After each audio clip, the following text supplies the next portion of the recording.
Olá a todos e a todas, sejam todos muito bem-vindos, todas muito bem-vindas. Este é mais um episódio do programa Investigações sobre o Viver, da TV Suprem, canal de comunicação da União Planetária, canal 2 da NET.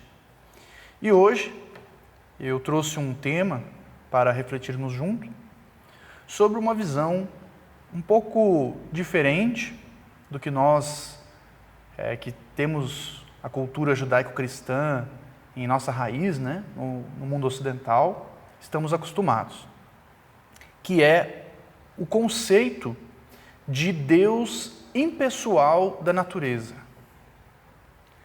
O que seria isso, né? A gente vai trazer então vários argumentos. Eu vou utilizar como referência 3 figuras históricas bastante conhecidas, né? Uma delas é Spinoza, outra é Einstein e a outra é Blavatsky. Por que esses 3? Porque ambos abordam essa visão que também está presente em algumas tradições religiosas. Eu vou fazer alguns paralelos, algumas analogias que considero pertinentes. E ambos têm esse conceito diferente da divindade. Acho que o importante é a gente perceber qual é a diferença desse conceito para o conceito que a gente está acostumado, daquele Deus bíblico, né, que a maioria de nós, em sua criação, ouviu falar ou teve contato. Bom, começando rapidinho, né, eu não vou apresentar uma biografia longa dos 3 autores que eu estou referenciando, senão vamos ficar muito nesse assunto. Mas, rapidamente, Spinoza, ele nasceu em Amsterdã em 1632, né? E ele foi um filósofo holandês de origem portuguesa, né? E ele havia fugido da Inquisição lusitana. Não ele, né? A família toda dele havia fugido da Inquisição lusitana, porque eram judeus. E o curioso é que, posteriormente, devido às suas ideias, aos conceitos que ele tinha sobre o sagrado, diferentes, né, do que os judeus da época, e mesmo os cristãos hoje, e os judeus hoje têm da divindade, ele foi, inclusive, posteriormente expulso da própria comunidade judaica. Então a gente vai ver o que seria esse conceito, né, que Spinoza traz, e que, na época, apresenta uma rejeição muito grande da comunidade judaica da qual ele fazia parte, que havia sofrido perseguição. Isso é uma curiosidade, né? Então, essa própria comunidade havia sofrido perseguição e depois acaba expulsando, banindo Spinoza, né? Ele acaba sendo duplamente perseguido, né, na sua vida. Bom, ele é considerado, né, um dos primeiros pensadores do iluminismo e é uma figura muito influente posteriormente, né? Então, muitos pensadores acabam tendo Spinoza como uma referência. E um deles é ninguém menos que Albert Einstein, que é bastante conhecido, né? Dos 3, acredito que seja o que mais dispense apresentações, né? Mas nasceu em 1879, né? Foi um físico alemão e desenvolveu a teoria da relatividade geral e é um dos pilares, né, da física moderna e ao lado da mecânica quântica. Então, ele é uma figura super conhecida. E Einstein, ele referencia Spinoza, né? Quando questionado sobre a sua visão de Deus, então ele fala de um Deus impessoal, um Deus da natureza, cita a palavra panteísmo e depois cita também Spinoza. Então, hoje a gente vai ver o que seria esse Deus de Spinoza e qual seria a relação dele com o conceito de panteísmo, qual seria o conceito de panteísmo, como que esses assuntos se relacionam. E por último, então eu vou fazer algumas analogias com o pensamento de Helena Blavatsky, que foi uma russa, né, e responsável no século XIX, nasceu, né, em 1831 e foi responsável pelo início do que se chama de movimento teosófico moderno, ali no século XIX. né, autores de obras conhecidas como A Doutrina Secreta, A Isa Sem Véu, entre outros. Bom, então qual seria esse conceito, né, de Deus na natureza que Spinoza nos traz e que esses outros autores posteriores, esses outros pensadores posteriormente, acabaram trazendo conceitos semelhantes? É fácil a gente se confundir quando a gente fala em Deus na natureza, nós pensarmos em algum tipo de divindade que vive no meio da floresta, que vive entre as árvores.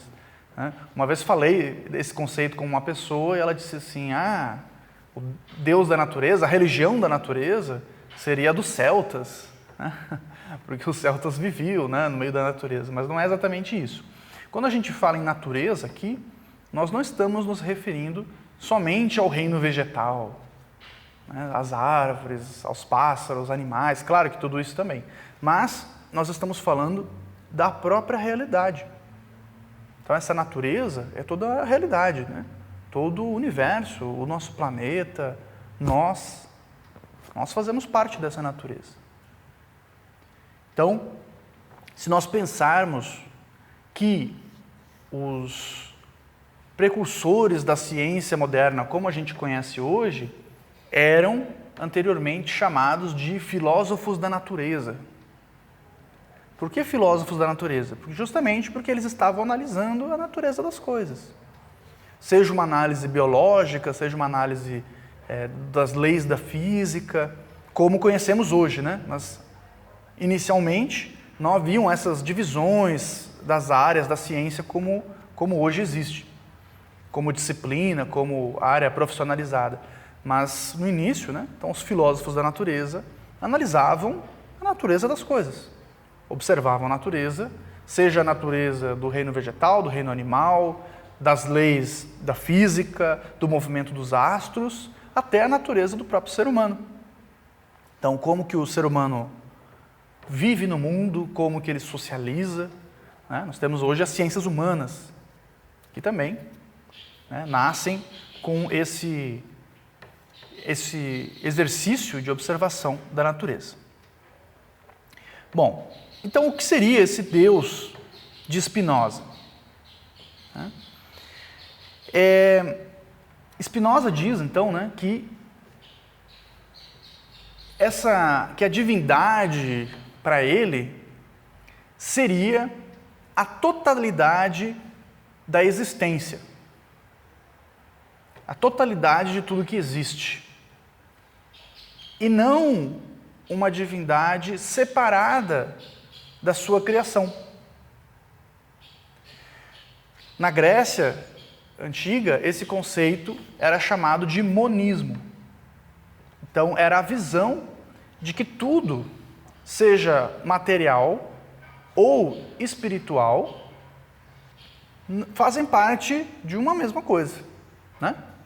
Então, dizem inclusive que o pensamento de Spinoza, no Ocidente, é possivelmente o pensamento que mais se aproxime das tradições do Oriente.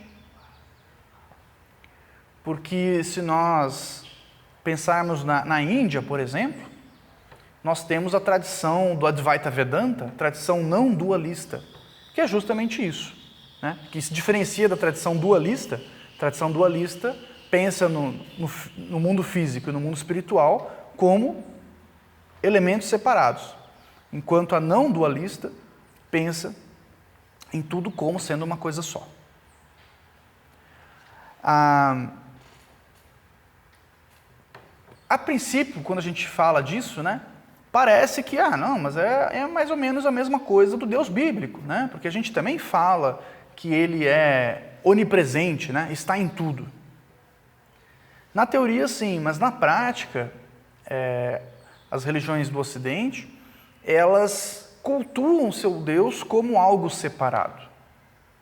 Na própria tradição, né, fala de Deus como um criador, mas ele está separado da criação, ele está contemplando a criação, está observando a criação e está julgando também, né? Então ele julga o ser humano, enquanto que nessa visão do Deus da natureza, da unidade, ele sendo, na verdade, um não ser, mais um não ser, como diria Blavatsky posteriormente, né? Mais um não ser do que um ser, mas simplesmente o coletivo de tudo que existe, dessa vida que pulsa em tudo que existe, seria algo impessoal. Então, esse conceito de divindade seria algo impessoal. Como assim impessoal? Quer dizer que não julga, quer dizer que não toma partido. Eu lembro de um amigo que aderiu ao ateísmo porque na época que o Grêmio, o clube de futebol, né, de Porto Alegre, foi competir no campeonato mundial contra o Ajax, ele foi para a igreja e rezou muito para o Grêmio vencer. E o Grêmio não venceu. Então, a partir daí, ele disse que Deus não existia, que nada existia. Então, esse é o conceito de Deus que a gente está acostumado, né? Um Deus que ele vai tomar partido por nós. Nós vamos rezar, nós vamos, né, prestar culto, mas por que Deus ia favorecer um clube de futebol e não outro clube de futebol, né? Se ele é onipresente, ele não é ambos, então não faz muito sentido ele tomar partido em questões humanas nossas. Se tudo é fruto dele, faz parte dele. Então, esse conceito de Deus impessoal, que por muitas vezes é inclusive confundido com o conceito de ateísmo. Então, Spinoza foi acusado de ser ateu. Blavatsky, por algumas pessoas, entendem o pensamento dela como um pensamento ateísta, porque rechaça essa ideia de um Deus antropomórfico. O que seria esse Deus antropomórfico? Um Deus criado à nossa imagem e semelhança. Então, todos os povos, de todas as culturas, geralmente projetam o seu Deus à sua imagem e semelhança. Então, os gregos imaginavam os deuses parecidos com eles, assim como os nórdicos, assim como os africanos, assim como os povos nativos americanos, os povos originários aqui da América. Todos imaginavam os deuses à sua semelhança. Existe, inclusive, uma frase famosa, que se os cavalos soubessem pintar, Deus teria cara de cavalo, Porque os cavalos imaginariam Deus à sua imagem e semelhança. Então, o que é normal? Nós temos nosso entendimento do mundo, nossa percepção do mundo, e nós projetamos no desconhecido, e quando estamos falando do sagrado, é algo desconhecido para nós, para todos nós. Nós estamos projetando no desconhecido aquilo que a gente conhece, aquilo que a gente observa ao nosso redor. Então, é normal a gente projetar a nossa imagem e semelhança. E isso é diferente desse conceito de Deus impessoal. Se nós observarmos algumas das diversas tradições do mundo, então, por exemplo, o próprio budismo é considerado como uma tradição ateísta, porque não existe um conceito de Deus assim como se conhece no Ocidente. Porém, a gente vai perceber que a maneira que eles veem o mundo, e claro, varia de escola budista de uma para outra, Então, o budismo tibetano tem suas características, o budismo japonês, o budismo chinês, então eles vão se diferenciando.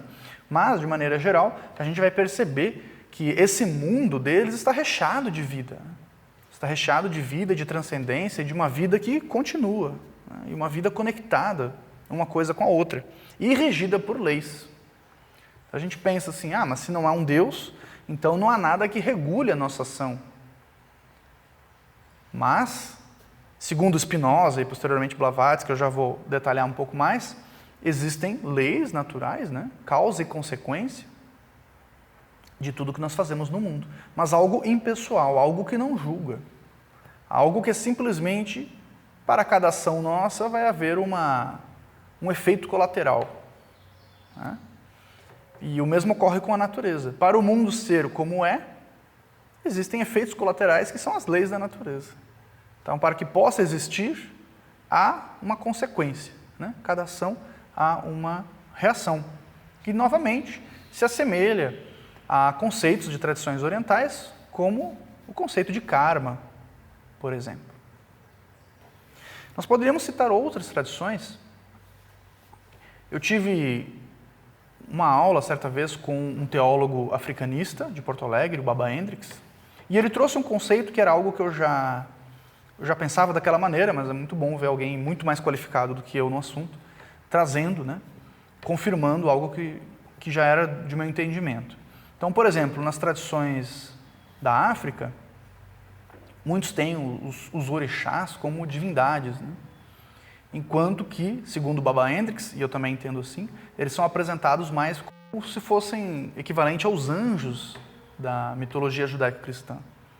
Porque eles têm um conceito de divindade absoluta, que conforme a região da África era chamada com nomes diferentes, né? Zambi, Olorum, Obatalá, então varia. Porém, não havia nenhum tipo de culto ou ritual ou imagem para esse conceito de absoluto. Por quê? Porque se é absoluto, se é tudo, não há como você... Não há motivo para você representar, não há como representar o absoluto, não há motivo para você tentar fazer com que o absoluto interfira por você, porque ele é neutro, é impessoal, como disse, né? Regido por leis, impessoal.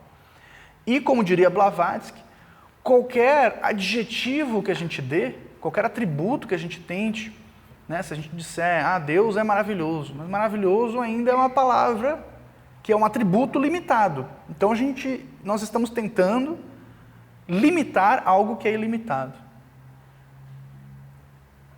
Qualquer palavra que a gente use será insuficiente, né, diria Blavatsky, para representar aquilo que é tudo. Blavatsky usava essa terminologia, né, chamava essa unidade, esse absoluto de aquilo, porque não tem como definir. Né? Bom, Einstein, quando questionado, né, sobre se acreditava em Deus ou não, então ele responde, né? Acredito no Deus de Spinoza, que se revela por si mesmo, na harmonia de tudo que existe, e não no Deus que se interessa em premiar ou castigar os homens. Em outro texto, ele usa a palavra panteísmo. Como que então o panteísmo e o monismo dos gregos está relacionado com Spinoza? O conceito de panteísmo, então, ele surge posteriormente a Spinoza, e é o conceito, justamente, de tudo está vivo, né? Tudo está repleto dessa vida única. Eu costumo dizer que é fácil a gente observar essa unidade da vida, né? Essa vida única, essa vida que respira. Existem algumas teorias hoje, né? Como, por exemplo, a teoria Gaia, de que o planeta está vivo. De minha parte, eu acho isso muito óbvio. Porque se estamos todos nós vivos, se o planeta está recheado de vida, é claro que o planeta está vivo. Porque toda essa vida surgiu do planeta. E só existe aqui no planeta, né? Se nós pegarmos um ser vivo daqui e jogar no espaço, sem equipamento tecnológico para simular a atmosfera terrestre, essa vida tem fim. Essa vida depende do planeta, ela só sobrevive no planeta e ela surge no planeta. Então, como que algo morto daria origem a tanta vida? Né? O planeta é algo vivo, porque todos nós estamos vivos e nós surgimos aqui do planeta e nós vivemos aqui no planeta. E não só isso. Muitas vezes é fácil, né, imaginar o reino vegetal, porque tem raízes na Terra, como fazendo parte da vida do planeta e nós como algo separado, que nós estamos desconectados. Mas a lei da gravidade nos mantém fixos aqui, né? Claro que podemos usar aparelhos, mas se nós sairmos da atmosfera sem recursos caríssimos para simular a nossa atmosfera, nós não existimos. O ar que nós respiramos é o mesmo ar que os animais respiram, é o mesmo ar que existe no planeta, o ar gerado pela atmosfera do planeta. Né? Nós nos alimentamos, então a gente precisa da água. A água que nós bebemos hoje é a mesma água que os dinossauros beberam há milhões de anos atrás. Então vejam que nós partilhamos de uma vida que é a mesma vida. A Blavatsky dizia que a maior heresia do ser era a heresia da separatividade. Era justamente nos percebermos separados do todo o resto que existe. Então nós partilhamos dessa mesma vida, nós comungamos dessa mesma vida. E é isso que o pensamento do monismo, né, dos gregos, dizia. Então, que era um pensamento oposto, né, ao dualismo ou pluralismo, né, que afirmava essas realidades separadas. Isso não quer dizer que esses conceitos não considerem outras realidades, ou mesmo vida em outros mundos, sejam mundos físicos ou mundos sutis, né? Se nós pegarmos, por exemplo, as tradições da Índia, nós temos mundos celestes, mundos divinos e seres que habitam esses mundos. Há a descrição desses seres, que seriam, né, relativos, né, fazendo analogia. Então, na Índia você tem os devas, né, que poderíamos fazer analogia com os anjos do cristianismo, né, ou os orixás africanos. Então, existem esses outros tipos de vida, esses outros tipos de mundos habitáveis. Porém, eles fazem parte dessa mesma unidade. E essas deidades, na Índia existem muitas deidades, né? No próprio budismo, né, depende a linha de budismo, mas é falado em muitas deidades. Porém, o budismo diz que essas deidades, a diferença delas e dessa unidade absoluta, é que essas deidades não são absolutas. Elas não são onipotentes, elas não são oniscientes, não são onipresentes. Elas são limitadas assim como nós. Claro, algumas menos limitadas do que nós, né? Mas, mesmo assim, elas têm os seus limites. E é por isso que no budismo, por exemplo, ele não rechaça a existência de toda essa vida dos mundos invisíveis, se podemos dizer assim. Porém, nenhuma dessas deidades, nenhuma dessas divindades poderá nos dar a paz absoluta, né, que se busca no budismo, por exemplo, né? Então, a iluminação, o nirvana. Então, nenhuma delas poderá nos fornecer aquilo pelo qual a nossa alma tanto almeja, né? Tanto necessita. Aquela busca que nós nem sabemos definir. Bom, o símbolo do monismo é um círculo, né, com um ponto no centro. Um símbolo que a gente encontra posteriormente em várias tradições, na mitologia egípcia, né, o simbolismo do sol. Então, porque é um círculo com um ponto no meio, né? Então, esse círculo representa tudo que existe. Aquele ponto seria, digamos assim, né, o centro, né, o que poderíamos chamar de divindade, mas um está dentro do outro, um faz parte do outro. Então, é uma dança, né, de uma vida única que pulsa na existência. Posteriormente, como eu disse, então, surgiu o conceito de panteísmo, e é um conceito que deve muito a Spinoza, né? Então, esse conceito, ele fala, né, de uma vida imanente no universo ou na natureza, e diz que o universo ou Deus são idênticos, né? Então é a mesma coisa. E adeptos, né, então, dessa visão panteísta rechaçam essa ideia novamente do Deus antropomórfico. Então, que Deus é um velhinho de barbas brancas que está lá julgando a humanidade.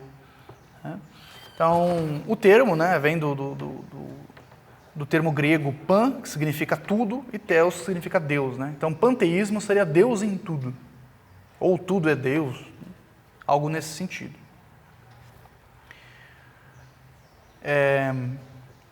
Eu citei algumas tradições do Oriente, né? Mas existem outras também, né? Como o jainismo, o taoísmo, o próprio hinduísmo, né? Que trazem conceitos semelhantes. E no Ocidente também a gente tem a filosofia hermética do Egito.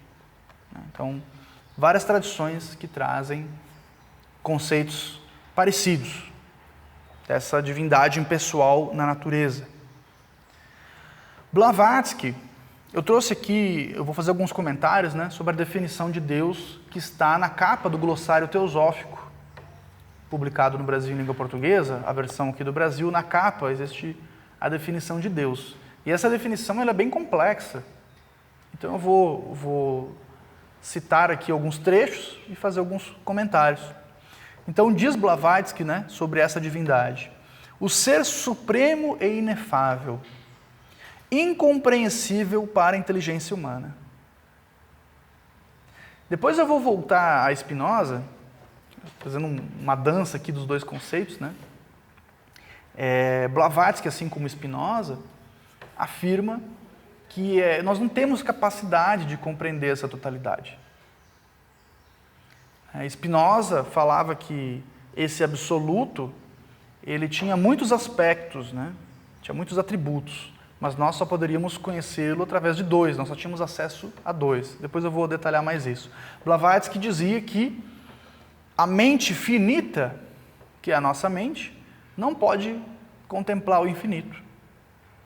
Então nós, como seres finitos, né? Nós vivemos nesse mundo, nós nascemos, crescemos e depois, quando chega a hora, né, partimos. E claro, para quem acredita, né, nessa visão espiritual ou reencarnacionista, depois a vida continua de outras maneiras, né? Mas essa vida que eu estou agora ocupando, ela vai ter um fim. E, por isso, é limitada. Sendo limitada, não pode contemplar o que não é limitado, né? Então, tudo que nós podemos ter são quadros de compreensão imparciais, né?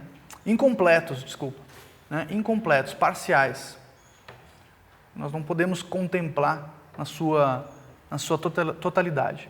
Então Blavatsky diz que cada um representa a sua maneira, chegando até o ponto de ali atribuir imperfeições humanas.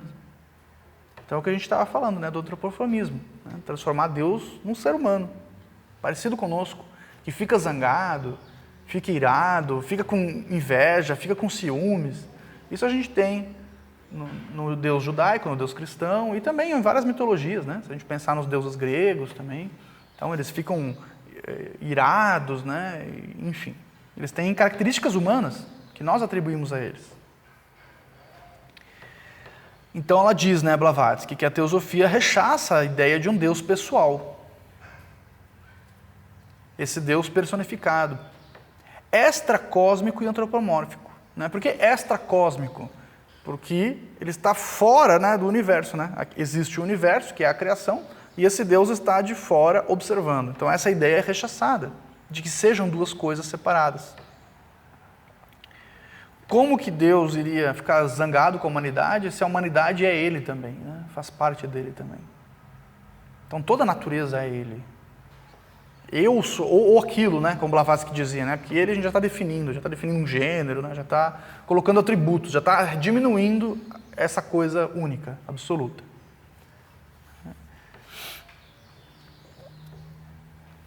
E ela completa dizendo que esse Deus extracósmico e antropomórfico, né, criado, né, essa imagem desse Deus criado pelas pessoas, com atribuições humanas, com imperfeições humanas, não é mais do que uma sombra gigantesca do ser humano. E certamente não do melhor ser humano. Ela ainda faz essa observação. Aí, continuando, ela diz o seguinte: ele ou aquilo, ou ela, né, pode chamar como quiser, é o misterioso poder de evolução e involução. Então, evolui e também involui. É tudo, né? A potencialidade criadora, onipresente, onipotente, também onisciente. É pensamento absoluto, existência absoluta, é aceidade, um não ser. Tem aquela peça famosa, né, do Shakespeare, né? Ser ou não ser, né? Eis a questão. Então, ela fala isso, é mais um não ser. Por isso, Blavatsky, em muitos momentos, foi interpretada como ateísta, assim como Spinoza, assim como várias tradições, muitas vezes, são vistas dessa maneira, porque não há esse Deus absoluto dessa maneira que a gente está acostumado, né? Em seu simbolismo, a divindade é uma esfera sem circunferência. Então pensa em uma esfera que não tem circunferência, né? Tipo, ou seja, ela abrange tudo que existe. E seu único atributo é ele próprio. Então a gente não... Em resumo, né, Blavatsky está dizendo que é impossível de ser definido. Depois ela continua, né? Acreditamos num princípio divino universal. Então, um princípio, a raiz de tudo, do qual tudo procede e no qual tudo se observará no final do grande ciclo do ser. Aqui Blavatsky fazia algumas associações com o conceito que está presente nos Vedas, né, de Manvantras e Pralayas, então de períodos onde o universo se manifesta e períodos onde deixa de se manifestar, né? Então períodos de manifestação, períodos de repouso. Todos esses conceitos, fazendo relação com tradições orientais, eles costumam entender a existência como algo cíclico. Diferente do nosso entendimento comum no Ocidente, de sempre ver as coisas como algo linear, como começo, meio e fim. A gente tem essa visão até no nosso próprio calendário, né? Nosso calendário é linear, ele vai sempre avançando no tempo, né? Nós tivemos o ano 1, né, que é marcado ali pela crença cristã, e a partir dali nós temos o anterior àquilo e o posterior, né? Então a gente vê até a passagem do tempo como algo linear. Enquanto se pensarmos, mesmo em tradições antigas do Ocidente, né, como pré-colombianos, por exemplo, egípcios, você tinha calendários cíclicos, porque entendiam essa questão dos ciclos. Então você tem um período de atividade, um período de repouso, e assim por diante. E o mesmo vale para as tradições do Oriente. Então, ao invés de perceber o mundo como algo linear, sempre avançando, sempre em frente, a gente muda, né, essa visão para algo cíclico. Aí ela continua, né? Então, é absoluto, infinito, está em todas as partes, em cada átomo do cosmos. Aí ela fala de uma maneira até um pouco poética, porque não tem como descrever, né, essa unidade absoluta. Então ela fala, em cada átomo do cosmos, tanto visível quanto invisível, dentro, acima e ao redor de cada átomo indivisível e de cada molécula divisível. Basicamente ela está dizendo onipresente, né? Mas ela está usando ali uma linguagem até um pouco poética, para que a gente possa tentar absorver um pouco na nossa limitação. Como eu disse, né, ambos os autores dizem que não é possível você entender na totalidade esse conceito, mas a gente pode trazer aproximações, né? Voltando a Spinoza, então ele dizia que tudo era feito de uma substância divina, que existia uma substância como se fosse a matéria-prima da existência, né? E do qual tudo era feito. Blavatsky, ela cita o conceito que está presente nos Vedas, né, as tradições da Índia, o conceito de Mula Prakriti, que seria também uma substância primordial, abstrata, né, relacionada para Brahman, que seria essa coisa absoluta. Então, tanto Spinoza quanto Blavatsky falava de uma pré-matéria, como se fosse uma argila, usando uma analogia aí às tradições cristãs, né?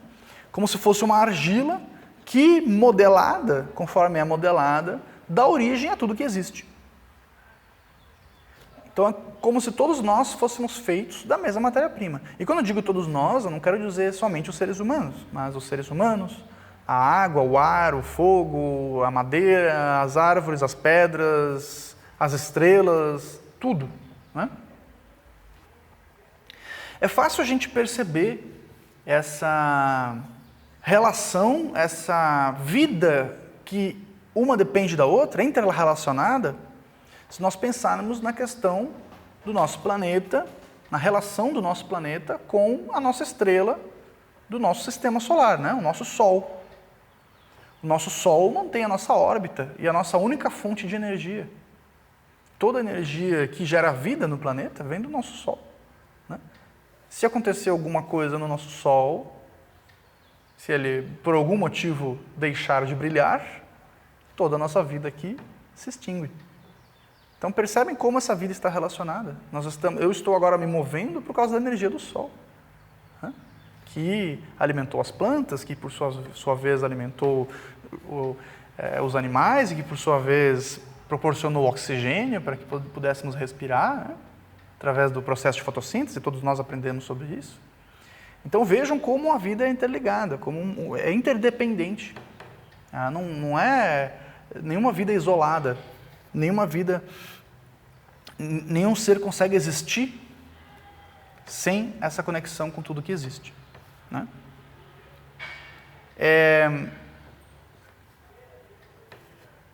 Quando Spinoza falava, né, dessa substância,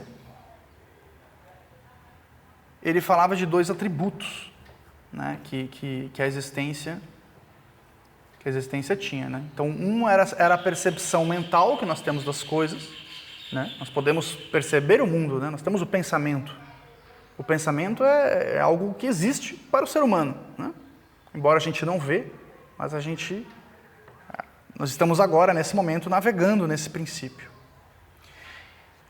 E também ele falava na extensão das coisas. Como assim, né? Então, para que um objeto possa existir, né, no universo, ele tem suas dimensões, digamos, no mundo tridimensional, poderíamos dizer assim hoje. Mas o Spinoza chamava de extensão. Então, tudo que existe tem a sua extensão, ocupa seu lugar no espaço. Então, essa mesa aqui, ela ocupa seu lugar no espaço. O nosso corpo ocupa um lugar no espaço. Então, esse é um atributo que nós podemos perceber dessa unidade absoluta. E o outro é o pensamento, né? Mas existem, segundo Spinoza, né, então existiriam muitos outros atributos que nós nem podemos mensurar qual seria a quantidade ou a natureza deles, que nós não percebemos. Então vejam só, ele diz que realmente a nossa percepção é muito limitada, né?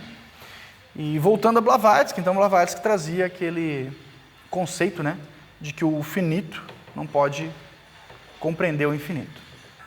Partindo dessa ideia, né, então, dessa divindade absoluta na natureza, que é impessoal, que não julga, pode dar a impressão a muitos que estamos acostumados com esse conceito de um Deus que coloca normas, né, mandamentos, de que o mundo ele está solto, né, que qualquer coisa é possível.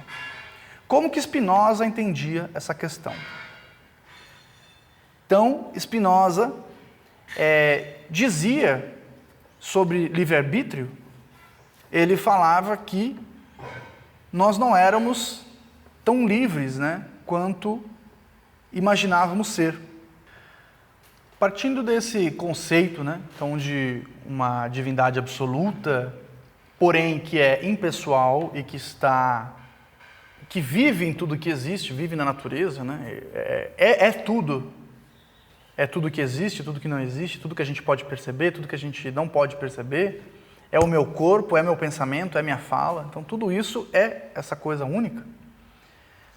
Mas, trazendo essa visão de que, por ser tudo que existe, é impessoal e imparcial, não julga, não condena. Muitos que estamos acostumados a conceitos como os 10 mandamentos, né, por exemplo, isso pode nos dar uma falsa impressão de que, então, o mundo estaria abandonado à própria sorte, né? Que não existiriam nenhum tipo de regras, né, que pudéssemos nos apoiar. Porém, então, Spinoza, ele traz um conceito, por exemplo, de que o nosso próprio livre-arbítrio não seria tão livre assim. Nós não estamos tão soltos assim, quanto inicialmente pode parecer nesse conceito da divindade que ele apresenta. Então, como que funcionaria a questão do livre-arbítrio para Spinoza? Ele não acreditava que tudo estava pré-definido, né, como se fosse o destino e que nós não tivéssemos liberdade de escolha. Porém, essa nossa liberdade, segundo ele, é limitada devido aos fatores envolvidos na própria realidade da nossa vida, né? Por exemplo, nós não escolhemos o mundo que nós iremos nascer, né? Nós não escolhemos a nacionalidade que nós iremos nascer. Nós dependemos da educação que recebemos dos nossos pais, e não só isso, da cultura que estamos inseridos, que tem a ver com a localização e tem a ver também com a época, né? Conforme a época, vai ser uma cultura diferente. Existem também fatores biológicos. Então, existem vários fatores determinantes na minha liberdade de escolha. Existe a cultura, por exemplo, a maneira que nós iremos construir a nossa própria noção do que é certo, do que é errado. Tudo isso, na verdade, é cultural.